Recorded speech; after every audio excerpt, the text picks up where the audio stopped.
Malaria के patient के अंदर कुछ चीज़ें चेक करना और उस डिज़ीज़ को कंफर्म करना बहुत ज़रूरी होता है। मलेरिया के पेशेंट्स मुंह में कड़वापन का शिकायत करते हैं, कंप्लेन करते हैं और जिस्म बॉडी एक उनमें भी होता है, उनके जिस्म में दर्द होता है, हड्डियों में दर्द होता है और ये कंप्लेन भी करते हैं।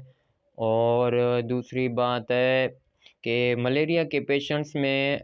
मलेरिया का जो बीमारी है वो जिस्म के अंदर उनके जरासीम अगर बढ़ना शुरू कर देते हैं, आहिस्ता-आहिस्ता पेशेंट के खून को जो है ना खाना और उस खून को चूसना शुरू कर देते हैं। इस तरह से ज़्यादातर जो है ना पेशेंट्स के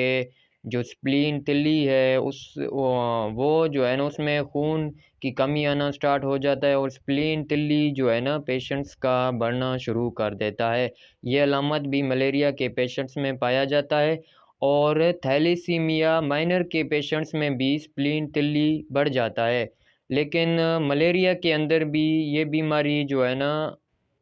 पाया जाता है। ये एक हिंट और एक इशारा है कि मलेरिया के पेशेंट्स का तिल्ली बढ़ जाता है। वजह रीज़न ये है कि मलेरिया के जो पेशेंट्स हैं उनमें एनीमिक और एचबी कम होना स्टार्ट हो जाता है, जिसकी वजह से तिल्ली भी बढ़ जाता है पेशेंट्स का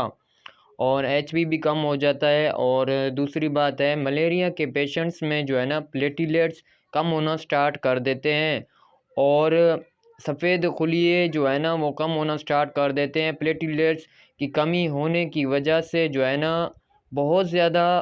पेशेंट्स की प्लेटलेट्स यहाँ तक कि कम हो जाते हैं कि पेशेंट्स के मलेरिया के पेशेंट्स में जो है ना हाई ग्रेड फीवर पाया जाता है 102 या 3 से ऊपर और नॉर्मल शिवरिंग, कपकपातारी और एचबी का कम हो जाना